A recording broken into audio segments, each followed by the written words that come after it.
Buy what you like.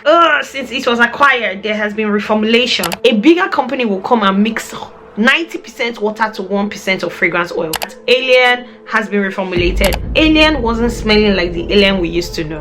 Prada fragrances were not really popping. Let's all tell ourselves the truth, because there's a lot of heart in what a creative does. They water down these fragrances. Your oga pata, your oga at the top, you people are sharing the same oga. Jo Malone fragrances, dare I say that it is the most copied, flankered perfume in the world. Everybody started to suspect that Alien had been reformulated when bigger houses purchase niche houses or smaller designer houses. They are more about their profits. They're more about their money.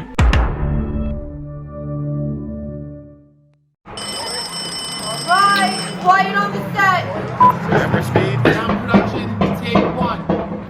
Hey baby, welcome back to the channel. If you're not already subscribed, go ahead and smash that subscribe button and become part of the family. In today's video, I will be talking about some of the biggest mergers and acquisitions in the world of fragrance and perfumery. The big question here is, did these fragrance brands sell their souls? And after selling, are they still the brands that we used to know? Without further ado, let's get right into the video. Number one fragrance brand on this list is the popular Maison Francis Kurkdjian. Maison Francis Kurkdjian is very popular because of his most notable work, Baccarat Rouge 540. It was the it girl fragrance from God knows how many years now. I know that COVID came and took it from where it used to be and catapulted it. In fact, I have come across so many original and fake versions and flankers of Baccarat Rouge 540. Dare I say that it is the most copied, flankered perfume in the world. 2017, if not earlier, LVMH, which is responsible for Louis Vuitton, Dior, it's a really big business, approached Maison Francis Kurkdjian and decided to acquire MFK. MFK, as you know it, used to be a niche fragrance house because a standalone brand that was started by Maison Francis Kurkdjian. It was started by Francis Kurkdjian. What am I saying, It's Maison Francis Kurkdjian, so it's the house of Francis Kurkdjian. But as part of the agreement, LVMH agreed that Francis Kurkdjian was going to stay on as a creative director as part of the acquisition. So that's why, even though that business transaction happened and MFK has now been transferred to LVMH, it hasn't lost its essence. I personally feel like since Baccarat Rouge 540, there hasn't really been anything else that has come that has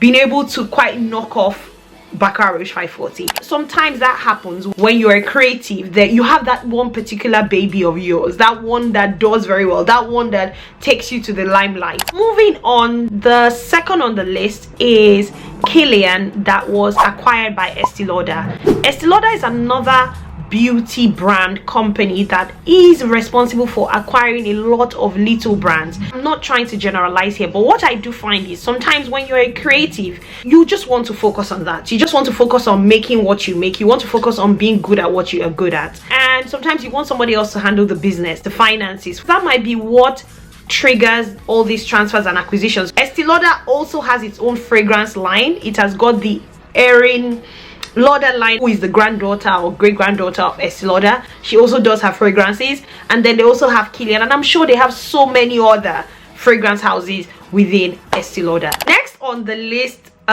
this one a bit controversial because people are like, since it was acquired, there has been reformulation, is L'Oreal acquiring Mugler. Bless him, may his soul rest in peace. Thierry Mugler left this world last year, and I think he was such a fantastic designer, really good at what he does or what he did, fantastic creative. They did dabble into the world of fragrances. Growing up, Mugler fragrances were very popular, especially in the 90s. There was Alien, there was Angel.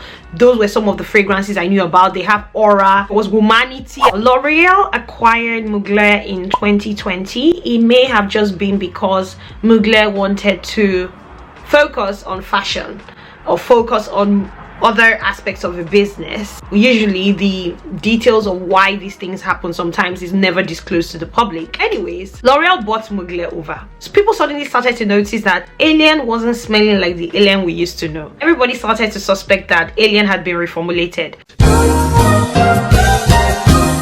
follow for follow. Or follow for follow. Follow in Jesus' name. Follow now. But what people need to realize is that sometimes, yeah, in fact, a lot more often than not, when bigger houses purchase niche houses or smaller designer houses, they are more about their profits. They're more about their money. A niche fragrance manufacturer is more concerned about creativity, is concerned more about the authenticity and the story behind why they're creating, because there's a lot of heart in what a creative does.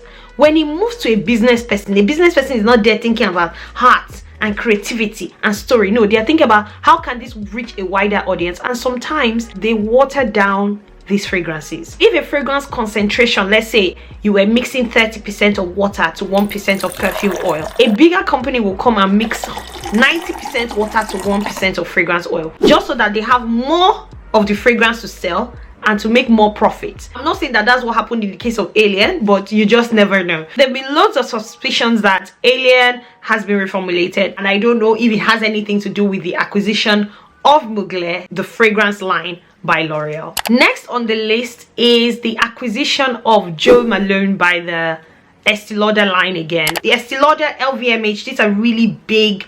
There's another one as well, I can't remember the name, but these are really big, like parent companies to a lot of brands. That's why when you go into a mall, a lot of people don't know this, but when you go into a mall, you see a lot of these brands scattered around each other. You can see like a Dior counter, and then you see like a Clarins counter, and then you see like I don't know, we can mention many. Then you're thinking, oh, they're competing. Yes, they are competing, but a lot of these makeup brands, perfume brands, they all belong to the same parent company. They might be competing against each other, but in my opinion, the way I see it is your oga pata, your oga at the top.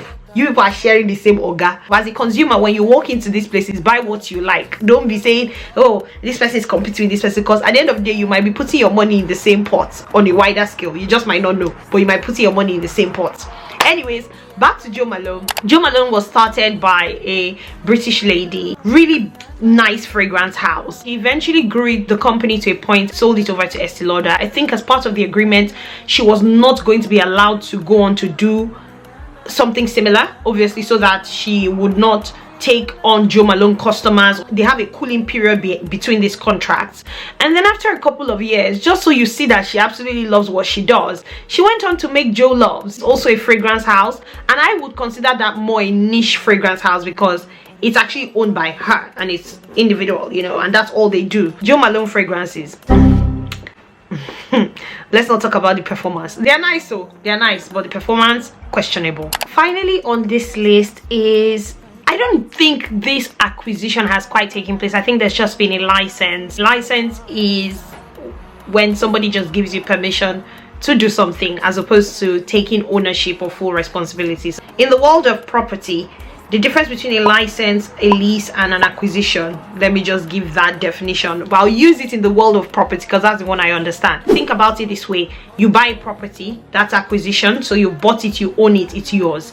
A lease, you've taken responsibility to, so full responsibility to use that thing for a period of time. Another really differentiating point between a license and a lease is exclusive use. So you have exclusive use of that property. Lease.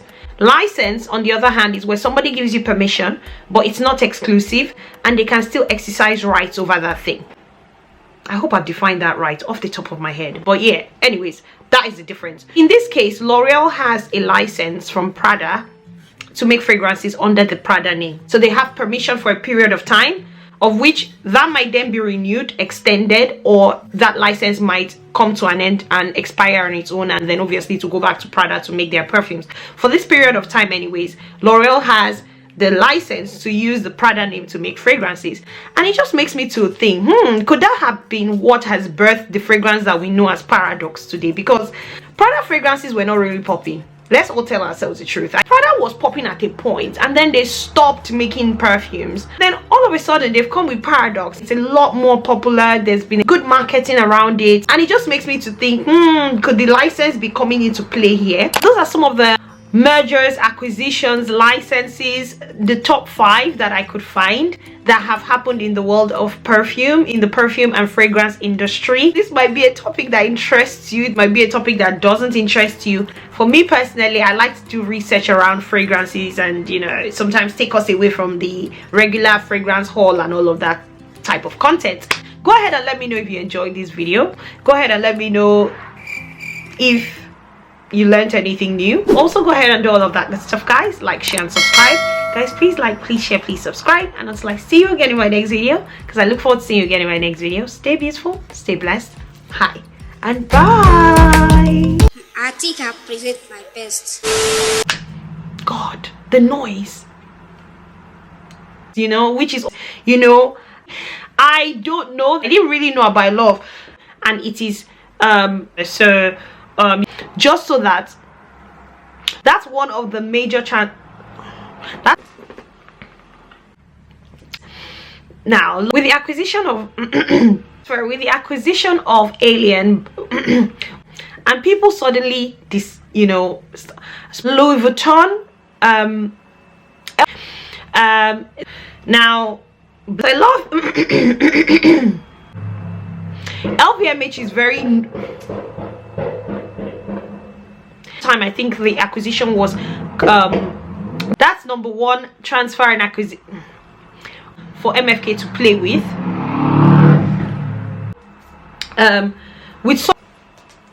Salvi in even though that now